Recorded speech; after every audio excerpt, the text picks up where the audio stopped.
मे महिन्याच्या सुरुवातीला आलेला अवकाळी पाऊस आणि त्यानंतर आता मान्सून पूर्व पावसाने लावलेली हजेरी यामुळे शेतकऱ्यांचे मान्सून पूर्व मशागतीचे कामं जे आहेत ते संपूर्ण ठप्प झालेले आहेत। खरीप हंगामाची तयारी खरं तर या काळामध्ये शेतकरी करत असतो।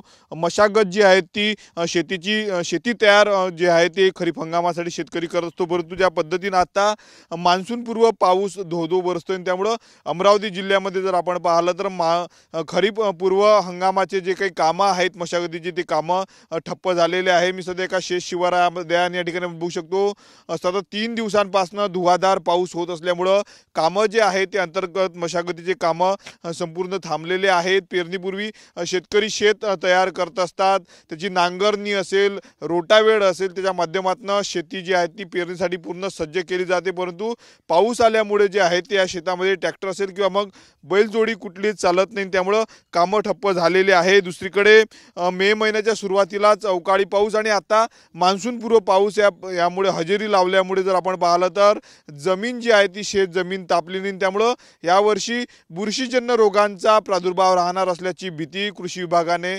कृषी तज्ञांनी व्यक्त केलेली आहे। दुसरीकडे जमिनीत ज्या पद्धतीने बुरशीजन्य रोग असतात, बुरशी असतात, ती या उन्हामुळे ऊन तापल्यामुळे जे आहे ती बुरशी मरत असतात, परंतु यावर्षी बुरशीजन्य रोग निर्माण होण्याची शक्यता, त्यामुळे पिकांना देखील याचा धोका निर्माण होईल असं जे आहे ते कृषी तज्ञांच्या वतीनं सांगण्यात आलं आहे। आपण बघू शकतो एका शेत शिवारामध्ये आहेत।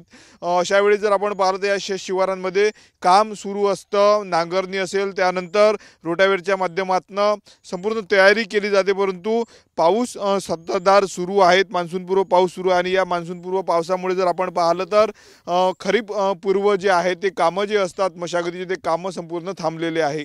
कॅमेरामन अनिकेत दातोंडेसह मी स्वप्नील उमाप, TV9 मराठी, अमरावती।